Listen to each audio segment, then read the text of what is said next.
पहा, आज एक न्यू आर्टिकल स्टार्ट करतोय ट्रायंगल मधलं, की जे आहे inequalities in a triangle. Inequalities in a triangle.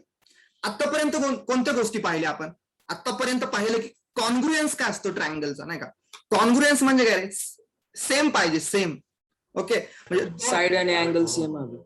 बरोबर बरोबर. दोन्ही ट्रायंगल्सच्या साईड सेम पाहिजेत, दोन्ही ट्रायंगलचे अँगल्स सेम पाहिजेत. तर आपण म्हणतो की हे दोन ट्रायंगल्स कॉन्ग्रुएंट आहेत, म्हणजे सिमिलर. कॉन्ग्रुएन्सचा यूज कुठे होतो माहितीये का तुम्हाला?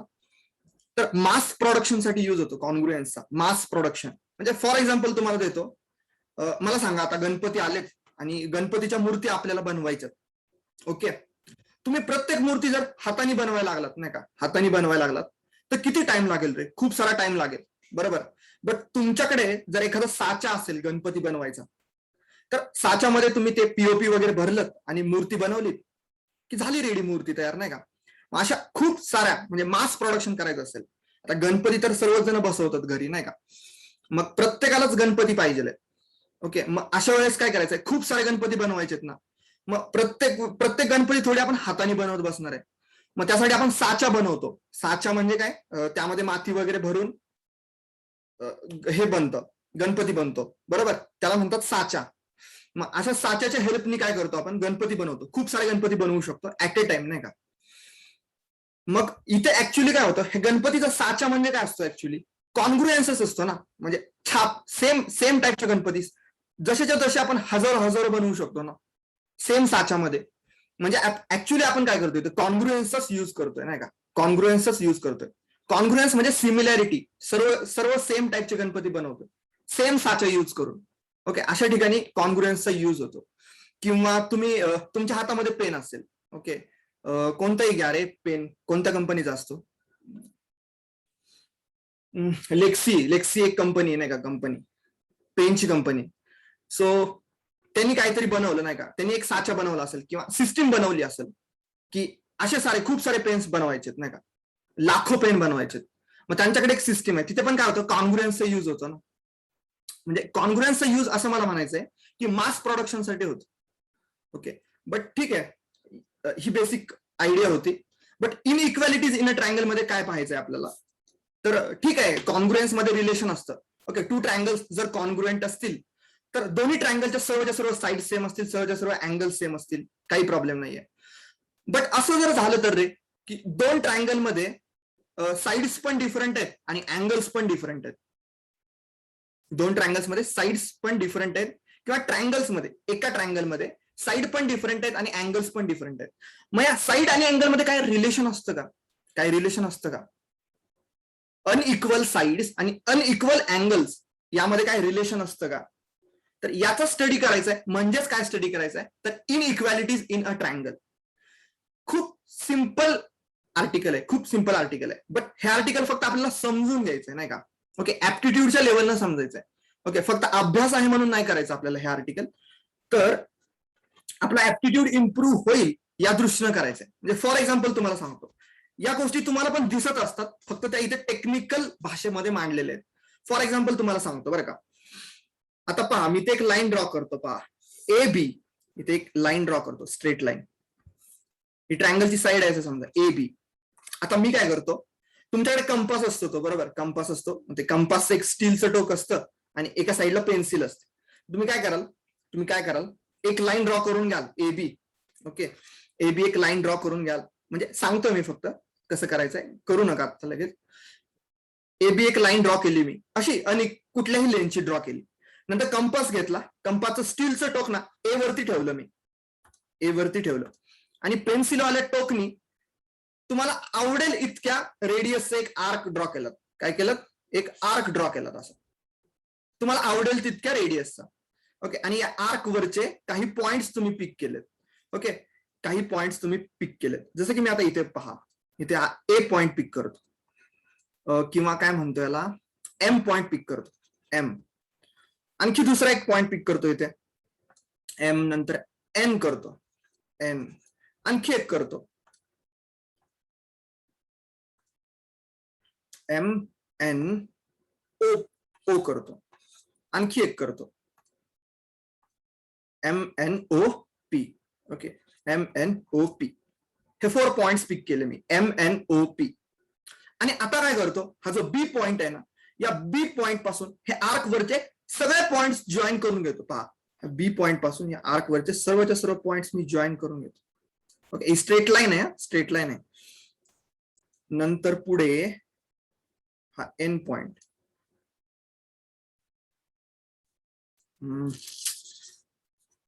स्ट्रेट ड्रॉ करायचे, स्ट्रेट.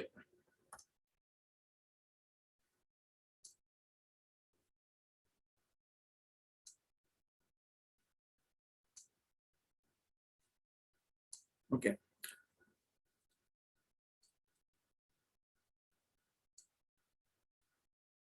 इथे स्ट्रेट ड्रॉ केले. आणि हा एम पॉइंट ना ए ला पण जॉईन करून घेतो. इथे पहा, ए ला पण जॉईन करून घेतो मी, इथे असं ए ला जॉईन करून घेतो. चलो, नेक्स्ट एन पॉइंट पण बी ला पण जॉईन करून घेतो आणि ए ला पण जॉईन करून घेतो. नेक्स्ट पॉइंट थोडस ऑब्झर्व करायचं तुम्हाला गोष्टी. इथे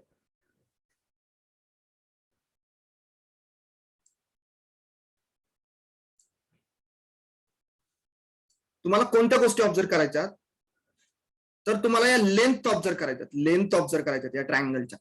जसं मी पुढे पुढे जातोय ना, तसं ही बीएम लेंथ, बीएन लेंथ, या गोष्टी काय होतात हे पाहत जायचंय तुम्हाला ग्रॅज्युअली. चलो, तिसरा पॉइंट आहे व्हायोलेट कलरचा, जॉईन करून घेतो. एकदम बेसिक फंड आहे, बाकी काहीच नाहीये.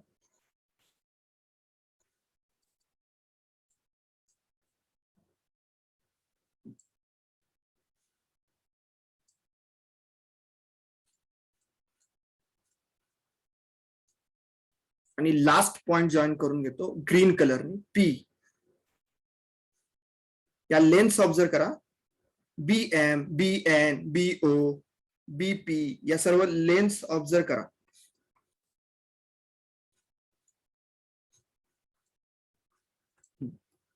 चलो, हे कन्स्ट्रक्शन केलं मी. आता मी तुम्हाला असं म्हणतोय, पहा रे, ही बीएम लेंथ पहा, रेड कलरची जी आहे ना बीएम लेंथ, तिला पहा. त्याच्यानंतर बीएन ही पहा, बीओ पहा, आणि लास्ट वाली बीपी ग्रीन कलरची ती पहा. काय ऑब्झर्वेशन करताय तुम्ही, काय होतंय या लेन्स, काय होतंय? सर लेन्स चेंज होत आहेत आणि अँगल्स पण. बरोबर, लेन्स चेंज होत आहेत आणि अँगल्स पण चेंज होत आहेत. Good, very good. Lens change होत आहेत म्हणजे नक्की काय होतंय रे? कमी होत आहेत, वाढतायत? सर वाढतायत. बरोबर. ओके, बीएम जितकी लेंथ आहे त्याच्यापेक्षा बीएन ही मोठी लेंथ आहे. ओके, त्याच्यापेक्षा बीओ ही मोठी लेंथ आहे, आणि त्याच्यापेक्षा मोठी ही लास्ट वाली बीपी लेंथ आहे. सर्वांना दिसतंय ना की लेंथ वाढत चालली? सांगा मला, लेंथ वाढत चालली दिसते सर्वांना? ओके, हे सर्वांना क्लिअर असेल. आता आणखी गोष्ट ऑब्झर्व करा, हे अँगल्स ऑब्झर्व करा, नाही का? हे अँगल्स ऑब्झर्व करा. आता हे अँगल्स ऑब्झर्व करा. हा रेड अँगल ऑब्झर्व करा, त्याच्यानंतर हा वाला अँगल ऑब्झर्व करा, त्याच्यानंतर हा व्हायोलेट वाला अँगल ऑब्झर्व करा, आणि लास्टला ग्रीन वाला अँगल ऑब्झर्व करा. येस, सांगा मला, अँगल्स पण काय होत आहेत? वाढतायत. बरोबर, अँगल्स पण इन्क्रीज होत आहेत. म्हणजे एक गोष्ट तुम्हाला लक्षात आली का? एक गोष्ट तुम्हाला लक्षात आली का? आता मी सांगतोय त्या गोष्टींवरती फोकस करा. ट्रायंगल MAB, रेड कलरचा ट्रायंगल जो फॉर्म झाला, ओके, MAB, याच्यावरती फोकस करा. त्याच्यानंतर पहा ट्रायंगल NAB, जो ब्ल्यू कलरचा होता तो ट्रायंगल फोकस करा. यामध्ये तुम्हाला ही गोष्ट ऑब्झर्व होईल की बीएम लेंथ वाढलेली आहे आणि ती बीएन झालेली आहे. ओके, बीएम लेंथ वाढलेली आहे आणि ती बीएन झालेली आहे. सिमिलरली मग काय झालं, तो रेड वाला अँगल जितका होता ना, म्हणजे हा वाला रेड वाला जितका अँगल होता ना, तो पण वाढून काय झालेला आहे, हा असा ब्ल्यू झालेला आहे. म्हणजे तुम्हाला काय गोष्ट ऑब्झर्व झाली सांगा मला, इथे कुणाला लक्षात येते का? येस, काय गोष्ट ऑब्झर्व झाली? सर की अँगल वाढल्यावर साईड वाढत होती. Yes, very good, very good. Okay, हेच तर कन्क्लुजन आहे, हेच तर कन्क्लुजन आहे. जर साईड वाढली की अँगल पण वाढतोय, साईड वाढली की अँगल पण वाढतोय. ओके, मग अनइक्वल एखाद्या ट्रायंगल मध्ये, मला हीच गोष्ट सांगायची होती तुम्हाला, एखाद्या ट्रायंगल मध्ये जी मोठी साईड असते त्याच्या समोरचा अँगल पण मोठा असतो. ओके, म्हणजे तुम्हाला म्हंटल एक क्वेश्चन इथे टाकतो पहा. क्वेश्चन असा आहे माझं तुम्हाला, की हा एक ट्रायंगल आहे. मी म्हंटल की हा अँगल आहे 60 डिग्री, मी म्हंटल की हा अँगल आहे 20 डिग्री, 16 20 100 राहील नाही का. हा इथे PQR, बरोबर, PQR. आता मी तुम्हाला असं म्हंटल की या PQR ट्रायंगल मध्ये सर्वात लॉंगेस्ट साइड कोणती असेल, तर तुम्ही आन्सर काय, PQ. बस हे ऑब्झर्वेशन आपल्याला पाठ करून टाकायचं. बस इतकंच आपल्याला माहित पाहिजे यामध्ये, इतकंच की जो लॉंगेस्ट साइड ही लार्जेस्ट अँगलच्या समोर असते. ओके, ट्रायंगल मध्ये जो लार्जेस्ट अँगल असतो त्याच्या समोरची साइड ही लॉंगेस्ट असते. लार्जेस्ट अँगलच्या समोरची side longest. Okay, the side opposite to largest angle is longest. Okay, the side opposite to largest angle is longest. Okay, हे एक ऑब्झर्वेशन तुम्ही पाठ करून टाकाल यामध्ये. आणि सेकंड ऑब्झर्वेशन हे पाठ करून टाकाल की the side opposite to the smallest angle is smallest. The smallest अँगलच्या समोरची साइड पण स्मॉलच असेल. म्हणजे इथे सांगा मला, आता इथे मला असं सांगा तुम्ही, सर्वात मोठी साइड कोणती असेल, PQ, बरोबर, सर्वात मोठी साइड असेल PQ. त्याच्यानंतर लहान कोण असेल, PQ नंतर लहान कोण असेल, 60च्या PR. आणि त्याच्यापेक्षा लहान कोण असेल, PQ. त्याच्यापेक्षा लहान असेल PQ. हे ऑब्झर्व करायचं होतं, पहा. ओके, फक्त 2 स्टेटमेंट आपल्याला लक्षात ठेवायचे, फक्त 2. RQ QR, हा बरोबर, RQ, सॉरी, RQ. ओके, फक्त हे 2 स्टेटमेंट लक्षात ठेवायचे की लार्जेस्ट अँगलच्या समोरची साइड लॉंगेस्ट, स्मॉलेस्ट अँगलच्या समोरची साइड स्मॉलेस्ट. ओके, आणि साइड जर मोठी असेल, ओके, साइड जर वाढत गेली नाही का, तर अँगल पण वाढत जात. बस क्लिअर आहे का, सांगा मला हे. हो सर. हो सर.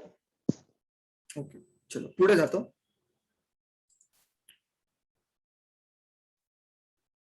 पहा, पहिलं स्टेटमेंट पहा. मी पहिलं स्टेटमेंट असं केलं, if 2 sides of a triangle are unequal the angle opposite to the longer side is a larger.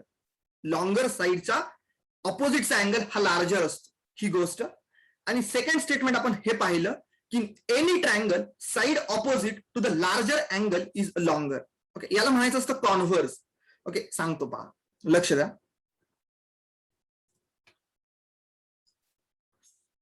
हा एक ट्रायंगल आहे, समजा हा ट्रायंगल आहे PQR. इथे आहे काहीतरी 60 डिग्री, इथे आहे काहीतरी 30 डिग्री. मग हा किती असेल रे, 90 असेल, बरोबर, 90 डिग्री असेल. तर मला सांगा लॉंगेस्ट साइड कोणती असेल, PQ. QR ही लॉंगेस्ट साइड असेल. कारण हा जो लार्जेस्ट अँगल आहे त्याच्या समोरची साइड ही लॉंगेस्ट असते. ओके, हे तर झालं स्टेटमेंट, बरोबर, स्टेटमेंट केलं आपण, किंवा एक थेरम आहे असं समजा नाही का, स्टेटमेंट किंवा थेरम आहे असं समजा याला. ओके, थेरम मी असं म्हटलं की the side opposite to largest angle is longer. हे स्टेटमेंट मी केलं. तर याचा कॉन्व्हर्स काय असेल, कोण सांगेल मला. कॉन्व्हर्स म्हणजे काय, उलट. कॉन्व्हर्स म्हणजे उलट, म्हणजे लार्ज अँगलच्या समोरची साइड लॉंग आहे ना, तर लॉंग साइडच्या समोरचा अँगल हा लार्ज असतो, याला म्हणायचं असतं कॉन्व्हर्स. स्टेटमेंटचा कॉन्व्हर्स पण ट्रू असतो नाही का, कॉन्व्हर्स पण ट्रू असतो या केसमध्ये. की मी असं पण म्हणू शकतो ना की द अँगल ऑपोजिट टू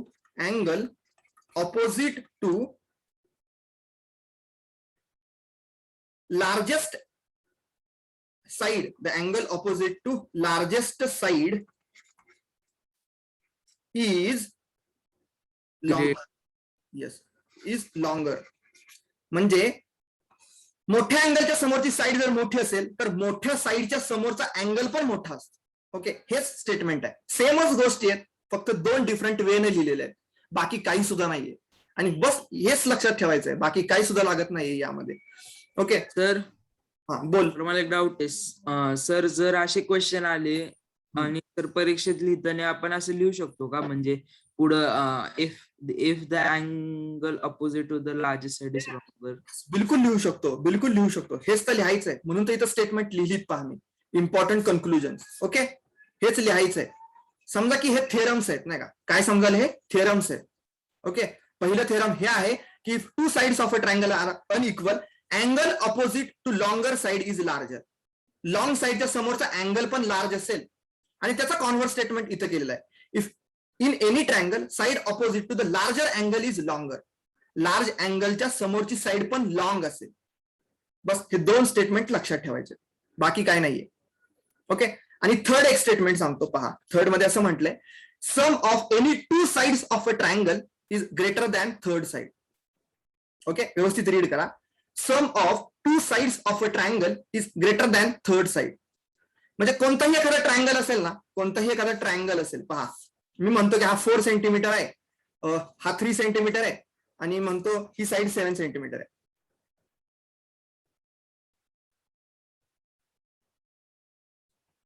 नाही, असं नाही म्हणता येणार. ओके, किंवा असं म्हणा, मला असं म्हणायचंय की हा एखादा ट्रायंगल असेल एबीसी. या ट्रायंगल मध्ये त्यांना असं म्हणायचंय की कोणतेही 2 साइड, तुमच्या आवडत्या साइड सांगा मला. एबीसी ट्रायंगल मधल्या कोणतेही तुमच्या 2 आवडत्या साइड सांगा, बोला.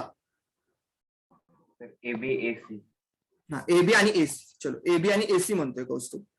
तर तुमच्या ज्या कोणत्याही 2 आवडत्या साइड होतील एखाद्या ट्रायंगल मधल्या, तर त्यांची सम नाही का, एबी प्लस एसी यांची सम ऑलवेज ग्रेटर दॅन असेल राहिलेल्या साइडच्या. ही जी राहिलेली साइड आहे ना, याच्यापेक्षा. असं होतं ते third statement. Okay, third statement असं सांगतं की कोणताही ट्रायंगल असेल तर त्या ट्रायंगल मध्ये 2 साइडची सम, कोणत्याही 2 साइडची सम ही ऑलवेज ग्रेटर दॅन असते थर्ड साइड पेक्षा. ओके, बस इतकं स्टेटमेंट लक्षात ठेवायचं की कोणत्याही ट्रायंगल मध्ये, in any triangle, the sum of 2 sides of a triangle is always greater than third side. दोघे मिळून कायम जास्त असतात एकापेक्षा, हे लक्षात ठेवा. दोघे मिळून ऑलवेज जास्त असतात एकापेक्षा. क्लिअर राहील सर्वांना? हो सर. बस हो. ही 3 स्टेटमेंट फक्त आणि फक्त आपल्याला लक्षात ठेवायची, आणि या बस 3 स्टेटमेंटच्या बेसिसवरती तुम्ही अख्खा एक्सरसाइज सॉल्व्ह करू शकता. बस लॉजिकच्या बेसवरती. या एक्सरसाइज बद्दल पर्टिक्युलर का बोलतोय, कारण हा एक्सरसाइज पूर्ण ऍप्टिट्यूड बेस आहे नाही का, पूर्ण डोकं लावायचंय फक्त इथे. म्हणजे असं नाहीये की तिथे कसं होतं अगोदर कॉन्ग्रुएन्स रूलनी दाखवा, मग हे दाखवल्यानंतर ते, तसं काही नाहीये. इथे फक्त डोकं लागणार आहे आणि कॉमन सेन्स पाहिजे. डोकं आणि कॉमन सेन्स, आणि या कॉमन सेन्ससाठी हे 3 स्टेटमेंट आपण इथे लिहिलेले आहेत. ओके, हे पाठ पाहिजेत फक्त. ओके, पहिलं स्टेटमेंट आहे की लार्जर अँगलच्या समोरची साइड लॉंग असते. लार्जर अँगलच्या ट्रायंगल मध्ये लार्ज अँगलच्या समोरची साइड, ऑपोजिट साइड, ही लॉंग असते. हे स्टेटमेंट. सेकंड, त्याच कॉन्व्हर्स स्टेटमेंट किंवा कॉन्व्हर्स थिअरम की लॉंग साइडच्या ऑपोजिटचा अँगल पण लॉंग असतो. ओके, लार्जर लॉंग साइडच्या ऑपोजिट अँगल पण लार्ज असतो. आणि थर्ड स्टेटमेंट, तुम्ही कोणताही एक ट्रायंगल घेतलात, अनइक्वल साइड असलेला ट्रायंगल घेतलात, तर दोघे ऑलवेज ग्रेटर दॅन असतील सिंगल पेक्षा. म्हणजे तुमच्या कोणत्याही 2 आवडत्या साइड घ्या, त्या दोघांची सम ही ऑलवेज ग्रेटर दॅन असेल थर्ड साइड पेक्षा. बस मला सांगा, हे तिन्ही गोष्टी लॉजिकली फिट झाल्या का तुमच्या ब्रेन मध्ये?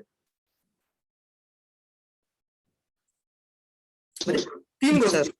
पहिली गोष्ट म्हणजे की मोठ्या अँगलच्या समोरची साइड मोठी, मोठ्या साइडच्या समोरचा अँगल मोठा. आणि थर्ड म्हणजे कोणत्याही एखाद्या ट्रायंगल मध्ये दोघे ऑलवेज ग्रेटर दॅन असतील सिंगल पेक्षा. म्हणजे दोघांची सम ऑलवेज, 2 साइडची सम ऑलवेज ग्रेटर दॅन असेल थर्ड पेक्षा. बस हे कन्क्लुजन्स होते, खूप बेसिक कन्क्लुजन्स होते, माहिती आहे. हा बोल सानिका. सर, हे थर्ड जे आहे ते पायथागोरन ट्रिपलेट सारखं आहे ना? येस, बरोबर. The sum of any two sides of a triangle is greater than, हा येस, मग तू जर राईट अँगल ट्रायंगल मध्ये हे अप्लाय केलंस ना तर प्रूव्ह होतं की hypotenuse is the largest side of a triangle. Yes हो सर. येस. आणि हाच क्वेश्चन पहिला आहे तुमचा एक्झरसाइज मधला. हाच ठीक आहे, आपण करू त्या ऍप्टिट्यूडच्या गोष्टी करू. ओके, समजून देतो तुम्हाला व्यवस्थित. बस हे 3 स्टेटमेंट्स क्लिअर आहेत का सर्वांना? तर पुढे जातो. हँडरेस करून सांगा मला, नाही का?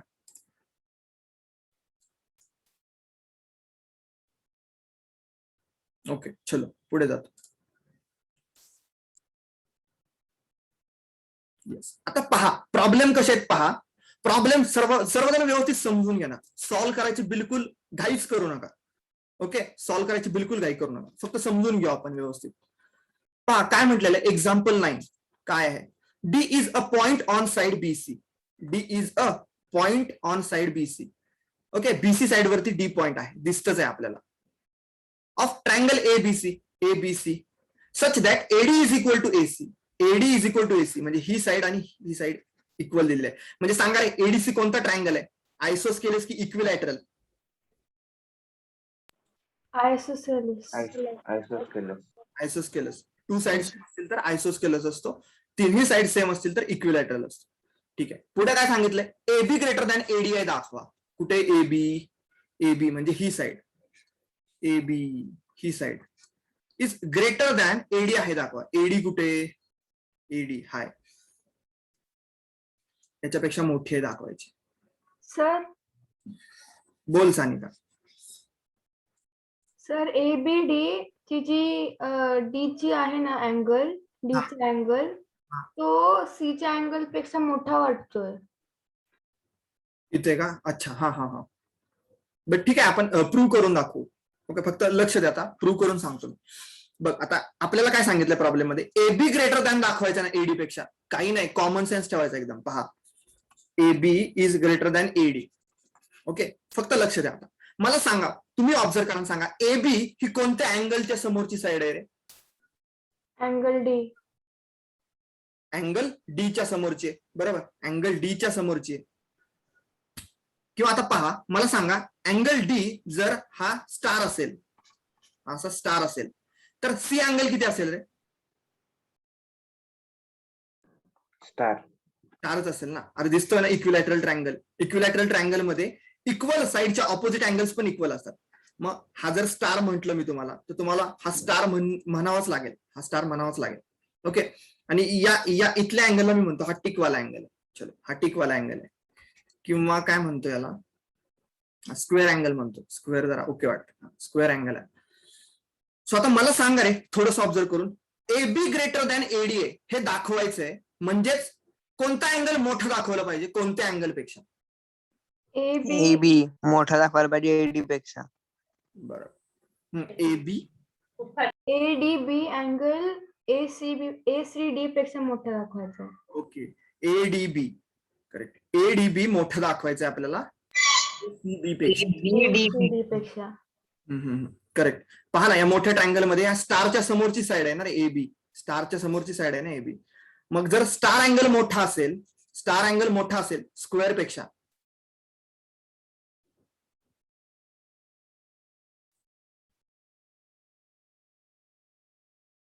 एडी आणि अरे एसी होतं ना रे इथे, AD is equal to AC. हा, एडी ओके. हा, स्टार जर मोठा दाखवला ना आपण, स्टार जर मोठा दाखवला हो सर, तर करेक्ट राहील. तर करेक्ट राहील स्क्वेअर पेक्षा.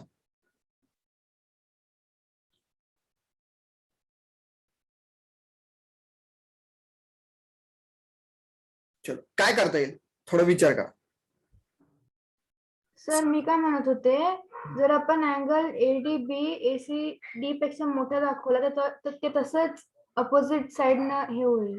ओके. सानिका असं म्हणते, पहा, सानिका असं म्हणते की हा अँगल मोठा दाखवा म्हणते ती, बरोबर ना? हा अँगल मोठा दाखवा याच्यापेक्षा, बरोबर?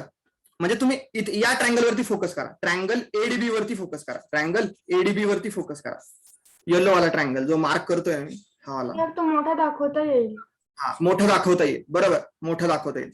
मी असं म्हणतो की नाही का, हा अँगल आहे छोटू, बरं का, हा अँगल आहे छोटू. तर मला कुणी सांगेल का, मी असं लिहू शकतो ना, मी असं लिहू शकतो ना की स्टार अँगल नाही का, star angle is equal to हा छोटू प्लस हा स्क्वेअर अँगल लिहू शकतो ना. आपण एक थेरम पाहिलं होतं, आठवतंय का, लाईन्स आणि अँगल्स मध्ये एक थेरम पाहिलं होतं की ट्रायंगलचा जो एक्सटेरियर अँगल असतो तो इक्वल असतो sum of opposite interior angles. थोडंसं डोकं लावायचं आहे इथे, थोडंसं डोकं लावायचं की आपण, तुम्हाला फक्त आणि फक्त एडीबी वरती फोकस करायचंय. तुम्हाला कोणत्या ट्रायंगल वरती फोकस करायचंय, तर ट्रायंगल एडीबी वरती, जो येलो कलरचा ट्रायंगल आहे त्याच्यावरती फोकस करायचंय फक्त. आणि यामध्ये हे ऑब्झर्व करायचंय की हा जो स्टार अँगल आहे ना इथे, हा जो स्टार अँगल आहे, हा स्टार दिसतोय तुम्हाला, हा जो स्टार अँगल आहे ना, हा स्टार अँगल तुम्ही असं लिहू शकता की हा स्क्वेअर अँगल प्लस हा छोटू अँगल, स्क्वेअर अँगल प्लस छोटू अँगल. का लिहू शकता, तर आपल्याकडे एक थिअरम आहे नाही का, एक थिअरम आहे आपल्याकडे की ट्रायंगलचा एक्सटेरियर अँगल जो असतो ना तो इक्वल असतो sum of opposite interior angles. Opposite interior angles म्हणजे हा स्टार इज इक्वल टू असतो हा स्क्वेअर प्लस हा छोटू, स्क्वेअर प्लस छोटू. Star is equal to square plus छोटू. याचं रिझन आहे की एक्सटेरियर अँगल ट्रायंगलचा हा इक्वल असतो ऑपोजिट इंटेरियर अँगलच्या सम इतका. चलो, हे सर्वांना समजलंय का की स्टार इज इक्वल टू छोटू प्लस स्क्वेअर आहे, छोटू प्लस स्क्वेअर आहे, हे समजलंय का सर्वांना? येस, हे थेरमच आहे, हे थेरमच आहे. आपण लाईन्स आणि अँगल्स मध्ये लास्टला पाहिलेलं आहे थेरम की exterior angle is equal to असतो ह्या दोघांची सम. अरे मग हा स्टार जो आहे ना, पहा ना, हा जो स्टार जो आहे हा दोघांना मिळून आहे नाही का, या छोटू आणि स्क्वेअरला मिळून आहे. मग डेफिनेटली हा स्टार मोठाच असेल ना रे या स्क्वेअर पेक्षा, सांगा मला.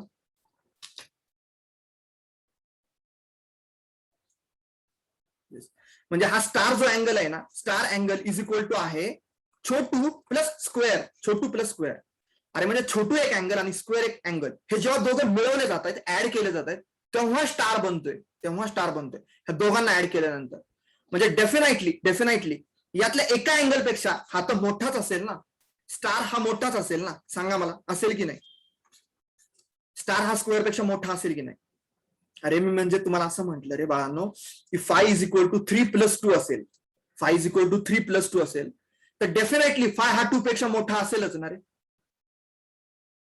हो सर. हे सांगतोय मी. स्टार इज इक्वल टू छोटू प्लस स्क्वेअर असेल तर स्टार हा स्क्वेअर पेक्षा मोठा असणारच आहे. 5 इज इक्वल टू 3+2 लिहू शकता, म्हणजे 5 हा 2 पेक्षा ऑलवेज मोठा असतो, कारण हे दोघे मिळून हा बनतोय, हे दोघे मिळून हा बनतोय. मग जसं इथं स्टार हा छोटू आणि स्क्वेअर मिळून बनत असेल तर डेफिनेटली स्टार हा ऑलवेज ग्रेटर दॅन स्क्वेअर असेल. बस ही गोष्ट तुम्ही प्रूव्ह करू शकलात. आता स्टार मोठा आहे स्क्वेअर पेक्षा, मग स्टारच्या समोरचा अँगल कोणता आहे रे? स्टारच्या समोरची साईड कोणती आहे? AC. हा स्टार आहे, म्हटलं की हा पण स्टार होईल कारण हा इक्विलॅटरल ट्रायंगल होता. मग या स्टारच्या समोरची साईड आहे AB, साईडच्या या स्टारच्या समोरची साईड आहे AB. So AB greater than असेल. या स्क्वेअरच्या समोरची साईड आहे AD, स्क्वेअरच्या समोरची साईड आहे AD. स्क्वेअरच्या समोरची साईड म्हणजे ही वाली रे AC, AD. चलो, क्लिअर आहे का? म्हणून म्हटलं की पूर्ण लॉजिकल आहे, हा पूर्ण लॉजिकल आहे. पुन्हा एकदा एक्सप्लेन करून देतो तुम्हाला मी, पुन्हा एकदा एक्सप्लेन करून देतो. हे रफ करतो आणि पुन्हा एकदा एक्सप्लेन करतो. म्हणजे ते स्टारच्या साईडचं नाही समजलं. येस, एकदम पुन्हा सांगतो व्यवस्थित. पहा, D is a point on side BC. D is a point on side BC of triangle ABC such that AD is equal to ACA. AD is equal to ACA. AD is equal to ACA. या दोन side same आहे. मी म्हटलं की हा angle star आहे, हा angle आहे star. तर तुम्ही म्हटलं की सर हा पण अँगल स्टार आहे. ओके, स्टार आहे. रिझन दिलं तुम्ही की sir opposite angles to equal sides of an isosceles triangles are equal, म्हणून हा स्टार म्हटलं की हा पण स्टार. पुढे जाऊन मी म्हटलं की ह्या अँगलला मी स्क्वेअर म्हणतो नाही का, या अँगलला म्हणतो स्क्वेअर आणि या अँगलला म्हणतो मी छोटू, या अँगलला म्हणतो छोटू. नंतर आपण आणखी एक थेरम पाहिलं होतं, आठवतंय? नंतर मी म्हटलं की तुम्हाला एका ट्रायंगल वरती फोकस करा. कोणत्या ट्रायंगल वरती? तर या वाल्या ट्रायंगल वरती, एबीडी वरती फोकस करा. ट्रायंगल एबीडी वरती फोकस करा. याच्यावरती तुम्ही फोकस केलात आणि मी असं स्टेटमेंट केलं की स्टार इज इक्वल टू छोटू प्लस स्क्वेअर, छोटू प्लस स्क्वेअर, छोटू प्लस स्क्वेअर. का स्टेटमेंट केलं मी असं? कारण आपल्याला एक थेरम झालेला आहे की कोणत्याही ट्रायंगलचा exterior angle is equal to असतो sum of opposite interior angles. Opposite interior angles, याचा जो इंटेरियर असतो त्याच्या ऑपोजिट असणाऱ्या अँगलच्या सम इतका असतो तो. येस, म्हणजे थोडक्यात आता पहा, इथे आणखी सांगतो एक्सप्लेन करून. मी म्हंटल की हा अँगल आहे 30, हा अँगल आहे 40, आणि तुम्हाला मी हा अँगल विचारला तर आन्सर काय द्याल तुम्ही? बोला. पहा, हा अँगल विचारला मी, क्वेश्चन मार्क अँगल विचारला तुम्हाला म्हटलं किती 110.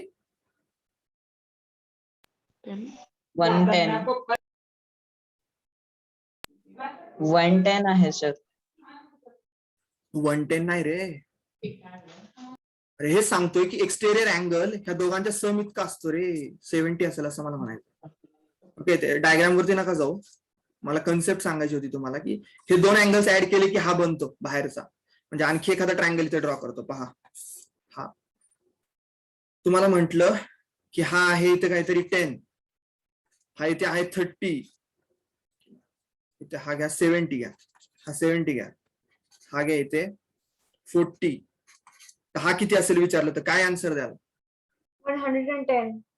हे सांगतोय मी तुम्हाला की एक्सटेरियर अँगल जो असतो हा तो सम असतो या दोघांच्या. आता याचा इंटेरियर हा झाला आणि याच्या ऑपोजिट असणारे अँगल्स हे 70 प्लस 40 हा असतो 110.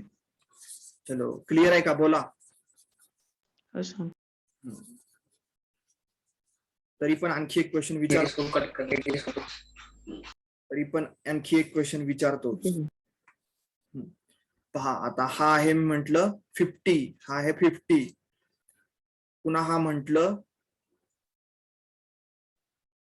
80, तर हा किती असेल सांगा? 130.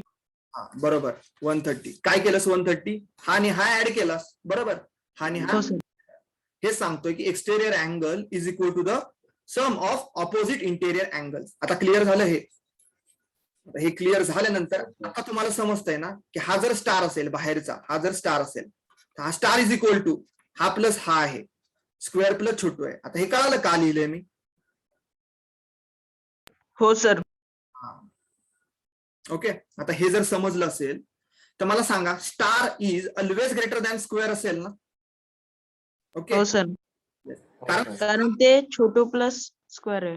येस, म्हणजे दोघांना मिळून तो बनतोय, मग तो मोठाच असणार. म्हणजे जसं की आणखी एक्झाम्पल देतो पहा, 5 इज इक्वल टू ला जसं आपण 3 + 2 लिहू शकतो ना, म्हणजे 5 हा बनलेला आहे 3 आणि 2 ला ऍड करून.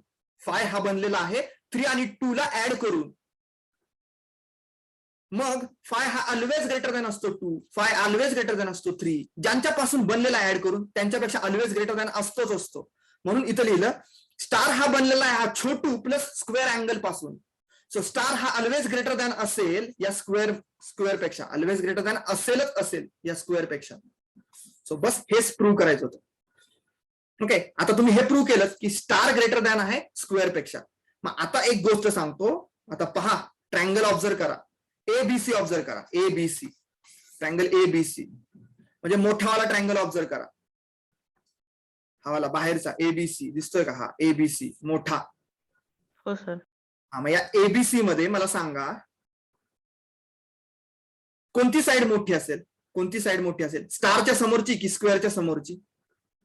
सांगा, या स्टारच्या समोरची साइड कोणती आहे एबीसी मध्ये? हा पण स्टार आहे ना, याच्या समोरची साइड कोणती? एबी आहे ना, एबी. हो सर. चलो, म्हणून एबी इज ग्रेटर दॅन असेल स्क्वेअरच्या समोरची साइड एसी किंवा एडी म्हणा, नाही का? एडी पण स्क्वेअरच्या समोरचीच आहे, एडी म्हणा, काही प्रॉब्लेम नाही. एडी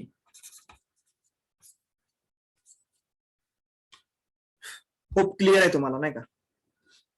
जाऊ का पुढे? सर बस याच्यामध्ये थेरम यूज करायचं होतं, हे वालं, exterior angle is equal to sum of two interior angle, इतकंच करायचं होतं. हो सर. आणखी एकच प्रॉब्लेम घेतो आज आणि थांबतो. ओके, एकच प्रॉब्लेम घेतो पुढचा. एक्सरसाइज 7.4 मधला फक्त फर्स्ट क्वेश्चन घेऊ आणि आज थांबू आपण. पहा काय म्हटलेलं आहे क्वेश्चन मध्ये. Show that in a right angle triangle the hypotenuse is the longest side. Right angle triangle मध्ये जो हायपोटेनियस असतो ना, ती लॉंगेस्ट साइड असते. इथे एक राईट अँगल ट्रायंगल ड्रॉ करतो, पहा. ए बी सी आणि म्हणतो की बी ला 90 आहे. सांगा हायपोटेनियस म्हणजे कोणत्या अँगलच्या समोरची साइड असते? 90च्या समोरची, बरोबर. एसी हा हायपोटेनियस आहे. मग तुम्हाला हे दाखवायचंय की एसी साइड ही लार्जेस्ट असते, लॉंगेस्ट असते या ट्रायंगल मध्ये. या ट्रायंगलच्या तीन. हा बोल. सर पण राईट अँगल ट्रायंगल मध्ये तर हायपोटेन्यूस हर कंडिशन मध्ये मोठीच असते. यस, मोठीच असते. तेच प्रूव्ह करायचंय आपल्याला. ओके, की hypotenuse is the longest side आणि ऑलवेज, ऑलवेज पण म्हणा, ऑलवेज. आता कसं ते प्रूव्ह करायचंय आपल्याला? हे जे आता रूल पाहिले ना आपण, की लॉंगेस्ट साइडच्या समोरची साइड लॉंगेस्ट असते, ते रूल्स वापरून हे प्रूव्ह करायचंय की राईट अँगल ट्रायंगल मध्ये 90च्या समोरचा जो असतो तो हायपोटेनियस असतो आणि तो ऑलवेज लॉंगेस्टच असतो. हे प्रूव्ह करायचंय आपल्याला. एसी हा ऑलवेज मोठा राहील रिमेनिंग साइड पेक्षा. आता कसं प्रूव्ह करायचं सांगतो, पहा.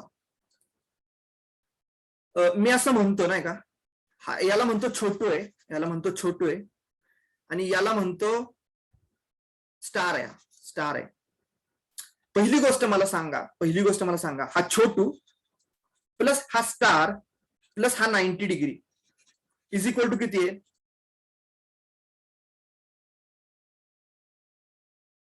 180 डिग्री. रिझन काय? Angle sum property. Property of triangle. Angle sum property of triangle. ट्रायंगलच्या तिन्ही अँगलची सम 180 असते. मग मला सांगा रे, हा आणि हा स्टार इज इक्वल टू किती होईल? या 90 ला सबस्ट्रॅक्ट करा इकडे नेऊन. 90. बरोबर. आता मला एक गोष्ट सांगा, राईट अँगल म्हणजे किती डिग्री अँगल असतो हा? 90. नाही. मग आता मला सांगा, हे दोघे मिळून 90 आहेत आणि हा एकटाच 90 आहे. काय म्हणतोय मी, कळलं का? हा छोटू आणि हा स्टार हे दोघे मिळून 90 होत आहेत आणि हा इथे एकटाच वाघ आहे, 90 डिग्री, एकटाच 90 डिग्री. तो म्हणतो मी एकटाच आहे, तुम्ही दोघे मिळून 90 आहात. ओके, म्हणजे कन्सिडर करा की हा जर 40 असेल तर याला 50 व्हावं लागेल.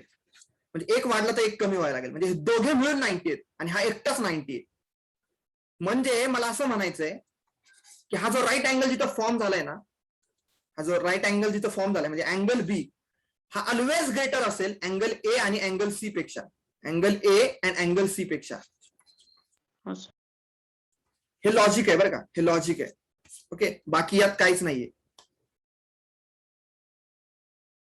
तो बी म्हणतोय की मी मोठा आहे, मी वाघ आहे, जंगलचा राजे आहे. तुम्ही दोघे मिळून जरी आलात ना तर 90 व्हाल, पण मी एकटाच 90 आहे. मग आता दोघे मिळून जरी आलेत तरी हा तर काही 0 होऊ शकत नाही, एक तर काही 0 होऊ शकत नाही. एक अँगलच 0 जर झाला तर काय होईल? साइडच ओव्हरलॅप होऊन जाईल, ट्रायंगलच नाही बनणार ना. ओके, म्हणजे याला काहीतरी ऍटलिस्ट 1 डिग्री तरी असणं गरजेचंच आहे. मग छोटू जर 1 असेल, छोटू जर 1 डिग्री झाला तर याला डेफिनेटली 89 व्हायला लागेल. अरे मग तुम्ही किती प्रयत्न करा, तुम्ही ऑलवेज 90 पेक्षा छोटे राहणार आहे. कळलं का?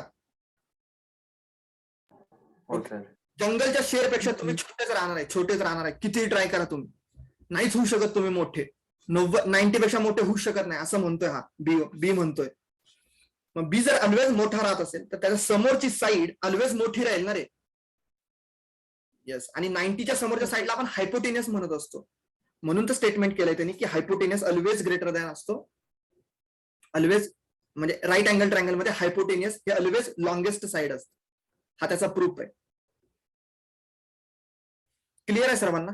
फक्त आता एक्झाम मध्ये तुम्ही काय कराल, एक्झाम मध्ये तुम्ही असं कराल, जिथे जिथे मी छोटू लिहिलंय तिथे तुम्ही लिहाल अँगल बी ए सी. जिथे जिथे मी स्टार लिहिलंय तिथे तुम्ही लिहाल angle A C B. Okay, बस इतक्याच गोष्टी आहेत. फक्त तुम्हाला काय करायचं यामध्ये, जिथे छोटू लिहिले तिथे अँगल बीएसी लिहायचं आहे आणि जिथे स्टार लिहिले तिथे अँगल एसीबी लिहायचं आहे. कारण मी जर तुम्हाला इथे अँगल लिहित बसलो, अँगल बीएसी, अँगल एसीबी, तर हे तुम्हाला मेन गोष्टी समजणारच नाहीत आणि वेगळंच काहीतरी होईल. ओके, म्हणून मी इथे नोटेशन टाकतो ते छोटू आणि तो स्टार. हे जर टाकले नाहीत तर तुम्हाला हे समजणार नाही, एक वेगळेच लेवल होईल नाही का. ते अँगलच पाहत बसावे लागतील, बीएसी कुठे आहे, एसीबी कुठे आहे, त्यातच टाइमपास होईल. म्हणजे मेन लॉजिक राहिलं साईडला आणि बाकीच्याच गोष्टी होतील. म्हणून मी तसं लिहित नाही. समजलं ना? हो सर. हो सर. कुणाला नाही समजलं तर पुन्हा एक्सप्लेन करतो नाही का. पुन्हा म्हणू नका की हायपोटेनियस लॉंगेस्टच राहते ऑलवेज. समजलंय ना सर्वांना? हो सर. बस काही नका करू आज, फक्त हे 2 प्रॉब्लेम सॉल्व्ह करा नोट्स मधले. ओके, हे 2 व्यवस्थित समजून घ्या, स्वतः समजून घ्या. आणि तुम्हाला अजून पण सांगतोय, हा एक्सरसाइज म्हणजे प्युअर लॉजिक आहे, ऍप्टिट्यूड आहे, फक्त आणि फक्त डोकं आहे, समज नाही, अनालायझिंग आहे. ओके, गोष्टी समजायला पाहिजेत फक्त यामध्ये. असं आहे म्हणून असं आहे, यामध्ये लॉजिक इम्पॉर्टंट आहे, बस बाकी काही नाहीये यामध्ये. Sir can we write 45-45? चालेल ना आदित्य? 45-45 जरी तू घेतला ना यामध्ये, बघ आदित्य म्हणतो की सर ते 2 45-45 घेतले तर बघ, हा 45 असेल, हा 45 असेल. अरे पण वाघापेक्षा कमीच आहेत ना, 90 पेक्षा कमीच आहेत ना इंडिव्हिज्युअली. बरोबर ना, समजलं ना? जरी तू 45-45 घेतला, जास्तीत जास्त 45-45 होतील. ठीक आहे, 45 तर लेसच आहे ना 90 पेक्षा. क्लिअर झालं का आदित्य? सर बोल. सर तुम्ही जे थर्ड लॉ मध्ये, थर्ड थेरम मध्ये सांगित होतं की the sum of 2 side should be greater than the third side. पण जर मी ह्या एक्झाम्पल मध्ये बीसी आणि एसी ला ऍड करून एबी डिस्टन्स हे करायला गेले तर ते ट्रायंगल नाही बनणार ना?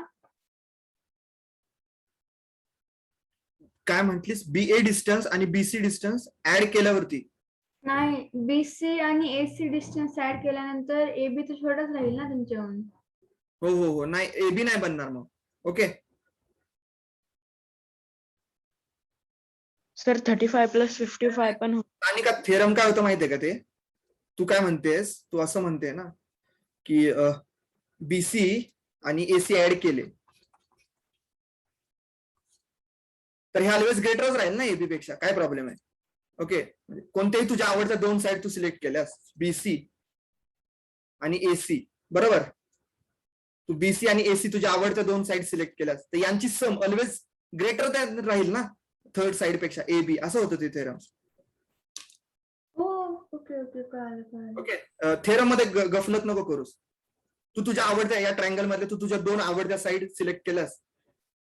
तुला वाटलं की हायपोटेनियस घ्यावा एसी आणि वाटलं की बीसी घ्यावा, मग तू ते ऍड केलंस. येस, ते ऍड केलेलं ऑलवेज ग्रेटरच राहतील थर्ड साइड पेक्षा, त्यात काही इश्यू नाही होणार. क्लिअर आहे? हो सर. चलो मी थांबतो आज. ओके, बस हे 2 प्रॉब्लेम सॉल्व्ह करा. सर 35+55 पण होईल ना? हा हो देत ना रे वेद, काय प्रॉब्लेम आहे? बघ इथे मी ट्रायंगल ड्रॉ केला तुझ्यासाठी. चल, किती म्हणतोयस? 55 आणि 35. तू म्हटलास क्या? चलो सर हा 55 आहे, हा 35 आहे. मला सांग वेद, हा ट्रायंगल जर PQR असेल तर सगळ्यात मोठी साइड कोणती होईल?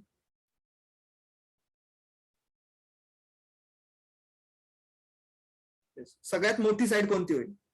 सगळ्यात मोठा अँगल जो आहे त्याच्या समोरची साइड मोठी असते ना. आपण पाठ केले ना ते, की सगळ्यात जो मोठा अँगल असतो ट्रायंगल मध्ये त्याच्या समोरची साइड मोठी असते. तू म्हटलास की हा 55, 55, 35 आणि हा 90 आहे. मग मला सांग कोणती साइड मोठी असेल? 90च्या समोरची, बरोबर ना? म्हणजे पीआरच मोठी होईल.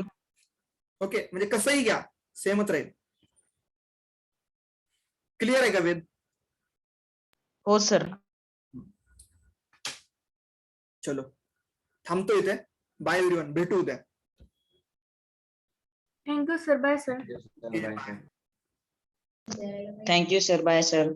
बाय. चलो. Thank you sir. Bye sir.